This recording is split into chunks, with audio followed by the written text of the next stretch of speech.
இறையேசுவில் அன்பார்ந்த சகோதர சகோதரிகளே, திருவிவிலியம் அறிவும் பகுதியில் திருத்தூத பவுல் தெசலோனிக்க சபைக்கு எழுதிய 2ஆம் திருமுகத்தை பற்றி சுருக்கமாக அறிந்து கொள்வோம். திருமுகத்தின் பின்னணி மற்றும் நோக்கத்தை இப்பொழுது பார்ப்போம்.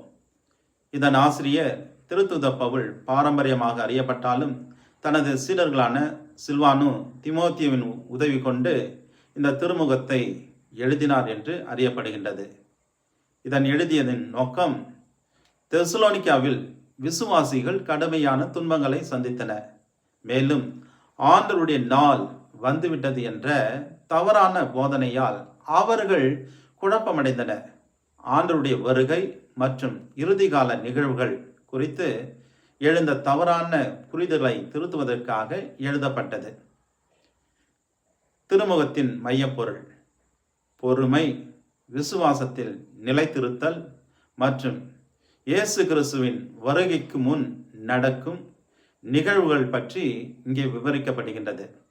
இவற்றை அதிகார வாரியான விளக்கங்களை பார்ப்போம். அதிகாரம் 1, துன்பங்களில் பொறுமை மற்றும் நீதி தீர்ப்பு பாராட்டும் தைரியம். விசுவாசிகள் பாடுகள் மத்தியிலும் விசுவாசத்தில், அன்பில் அவர்கள் நிலைத்திருக்க வேண்டும். நீதியான தீர்ப்பு. தேவன் நீதி உள்ளவர். விசுவாசிகளை உபத்திரப்படுத்துகின்றவர்களுக்கு அவர் தண்டனை தீர்ப்பு வழங்குவார். அதே வேளையில் உபத்திரப்படுகின்ற விசுவாசிகளுக்கு இயேசு கிறிஸ்து வெளிப்படும் போது அவர்களை தேற்றுவார் என்பதாகும். அதிகாரம் 2, ஆண்டவருடைய நாள் மற்றும் நெறிக்கட்ட மனிதன். த மேன் ஆஃப் லாலெஸ்னஸ் மற்றும் தவறான போதனைக்கு மறுப்பு. ஆண்டவருடைய நாள் ஏற்கனவே வந்துவிட்டது என்று யாராவது சொன்னால் விசுவாசிகள் குழப்பமடைய வேண்டாம், அஞ்ச தேவையில்லை. முன் அடையாளங்களை கண்டு நீங்கள் அறிந்து கொள்ளலாம். கர்த்தருடைய நாள் வரும் முன் அறிகுறிகள் தெம்பிடும். இறைவனுக்கு எதிரான கிளர்ச்சி முதலில் வரும். நெறிகட்ட மனிதன், அதாவது ஆன்டி கிரைஸ்ட், தன்னை கடவுளாக காட்டிக்கொண்டு கோவிலில் அமர்வான். இவையெல்லாம் அறிகுறி ஆகும். அப்பொழுது நம்பிக்கையில் நிலைத்திருக்க வேண்டும்.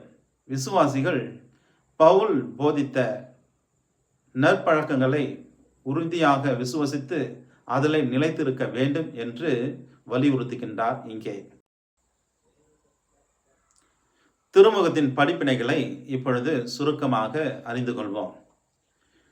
தெசலோனிக்க சபைக்கு எழுதிய 2ஆம் திருமுகம் இறுதி காலம் குறித்த பயத்தை போக்கி துன்பங்களை பொறுமையுடன் சகித்து கொண்டு பொறுப்புள்ள விசுவாசிகளாக அன்றாட வாழ்க்கையில் உழைத்து கிறிஸ்துவின் வருகைக்காக விழிப்புடன் வாழ நம்மை அழைக்கின்றது. மீண்டும் திருவிவிலியம் அறிவும் பகுதியில் சந்திப்போம். அதுவரை இறை ஆசீர்வாதத்தோடு இருப்போம். எல்லாம் வல்ல அன்பிறைவன், தந்தை, மகன், தூய ஆவியார் உங்களை ஆசீர்வதிப்பாராக.